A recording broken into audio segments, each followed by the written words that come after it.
And unfortunately, I almost think that we're doomed from birth. And I don't want to use, or maybe I shouldn't use that term, doomed from birth. And technically, it's even before we're born. Hey y'all, welcome to the channel. Happy Saturday. We are almost at the end of January. I hope everybody has been doing amazing. We are going to talk about something that I've been doing a little bit of research about. There was an article that actually caught my eye a couple of months ago because I could relate to it. So I've kind of been looking at it off and on, and I felt like it was important to get a video out here. So we know that our food is being messed with. There are things that are in our food. A lot of people are talking about how they're, you just hear in conversation. I know recently this past week, cancer was the topic as far as being on the news about a lot of young people developing cancer. But if you look about it, there are like high rates of autism, just a lot of cancer in younger and older people. There have been just so many medical issues and cognitive issues and like I would say even neuro issues that have developed. It seems like we're hearing about it more. I'm not saying that it's not like cancer didn't exist and it's not like everything didn't exist before, but the numbers and the way it's running rampant, it's almost like running like wildfire. Everybody is like, what's going on? What's going on? I honestly think, and this is just my personal opinion, that it all boils down to our food. It boils down to our environment. And I don't think there's anything that we can do from it. Yes, we can grow our own food so we know what is going in it, but also keep in mind that although we can cut back on some of the chemicals and the things that are in that, we still use soil that has contaminants in it. We still use water that has contaminants in it. So yes, while that is great, that's not like it completely rules you out or, you're an exception and won't run into any of these issues. Today, we're going to talk about microplastics. I feel like this is a very important subject to talk about just because it affects us in so many ways, in more ways than you can even think about. So I'm going to get the term for you just straight from the Oxford Dictionary. It says that microplastics are extremely small pieces of plastic debris and their environment resulting from the disposal and breakdown of consumer products and industrial waste. So in this research, the team gave mice water laced with particles of polystyrene, and that's a type of plastic that is common use, like when you order takeout and yogurt cups and things like that. And just so you're aware, I know you're thinking just ingesting the plastics is the only way we get it, like drinking water and using like yogurt or something that's in one of those containers, but they're also saying that it's nasally inhaled as well. What got me looking into this is the fact that I was reading an article where they did a study and said that I think they had 34 pregnant women that all had healthy pregnancies, and 75% of their blood came back with the plastics in their system. And obviously, if you are a pregnant or expecting mother, we all know that whatever you ingest or whatever, affects you affects baby. So if the baby is in utero, they are already finding that the microplastics have entered the placenta, which means all of this is affecting baby before baby is even brought into the world. So before our children are even being brought into this world, they're already ingesting and have had direct contact with microplastics, which is very, very scary. And again, I think this just contributes to all the health issues that we're having. I also want to say that they're saying that they don't fully know how plastic affects different parts of our bodies.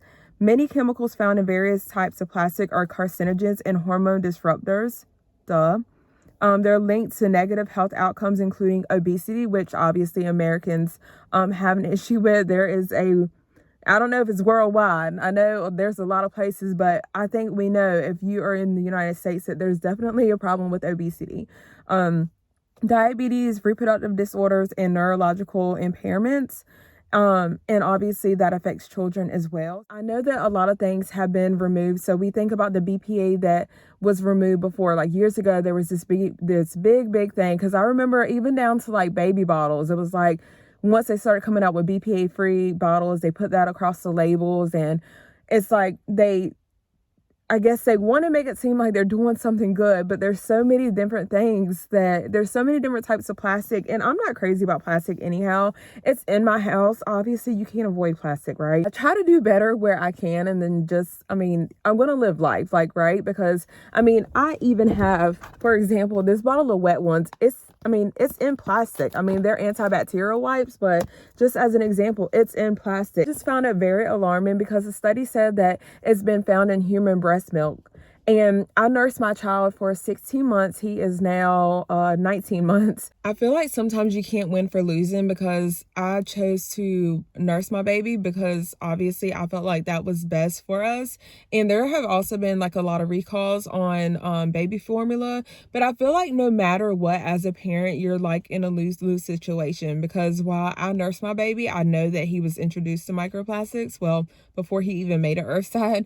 And I know that, with the formula that I could have possibly, put him on, if I had chose to do that, there could have been contaminants and other things that he could have been exposed to. So it's like, either way, as a parent, you just can't win. I think we just have to do the best that we can do. I try to use clean ingredients when it comes to like even lotions and stuff like that, and bath things, and I just try to be really clean. But it's like no matter what you do, it's like you're being pushed up against the wall, because if it's not in this, it's in this. I feel like it's just best to live your life, because I do know, like, even having this channel or like doing grocery hauls, people say, well, oh my gosh, you're going to get diabetes. Like, look at the junk food you have, look at the chips and the candy and everything.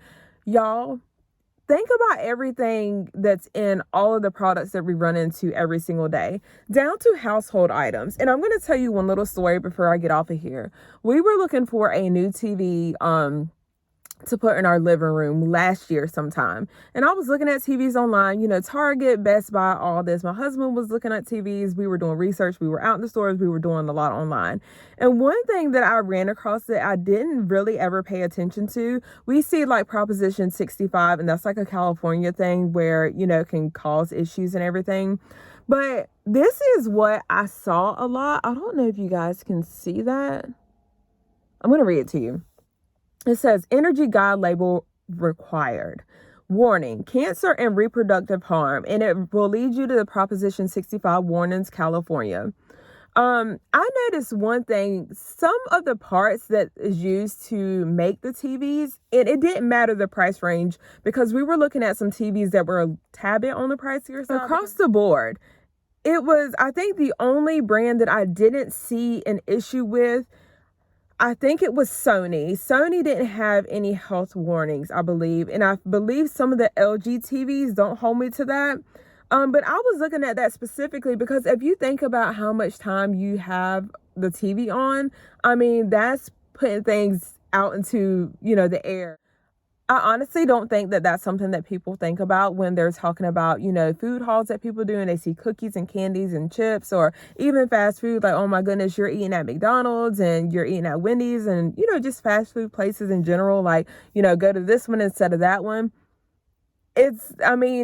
All kind of harm is being done no matter what. Like, if you're living your life on this earth, it doesn't matter if it's a plastic cup. It doesn't matter what it is. If it's a stainless steel cup, because let's be honest, I don't think a lot of people realize this and think about this too. Some of the stainless steel cups, because I do a lot of research because I have kids and stuff, y'all.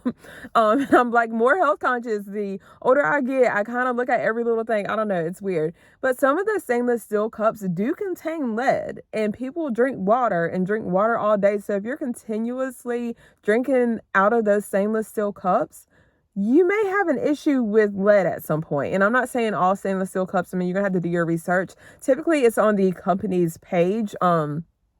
And it'll say like it's been tested and all this other stuff.